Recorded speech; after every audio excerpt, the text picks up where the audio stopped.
Now we will graph f of x equals the square root of x minus 2. And so for our table of values, what's the easiest x value that we can pick? Well, we want to start so that we get the y value of 0, because we can take the square root of 0. So if I start with x equals negative 2, then I have the square root of negative 2 minus 2. And that doesn't work. I get the square root of negative 4. So that x value was not a good choice to start with.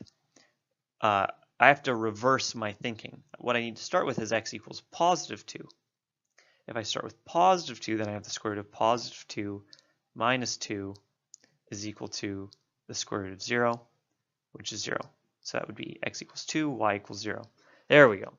So as you can see, sometimes it just takes a little bit of trial and error to get these points. Past that, I want the square root of 1. So if I pick x equals 3, I'd have 3 minus 2. Square root of 3 minus 2 is 1. So that would be 3, comma 1. 3, comma 1.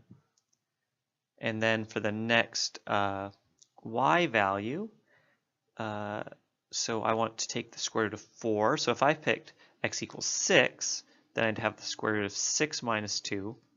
It's the square root of 4.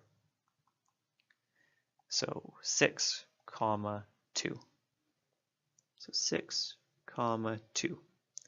Now I'm actually not going to be able to get the next point on there. That's if I was to pick something so I could get the square root of 9, I would have to pick x equals 11. So I had 11 minus 2 is the square root of 9.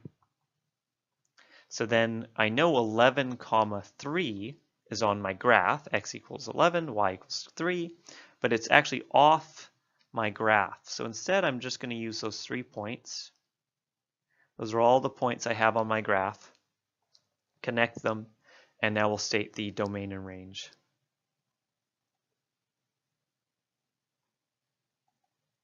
So for the domain, the x values start at 2 and get larger. So it would be x is greater than or equal to 2. And for the range, the y values start as low as 0 and climb upwards. So the range is y is greater than or equal to 0.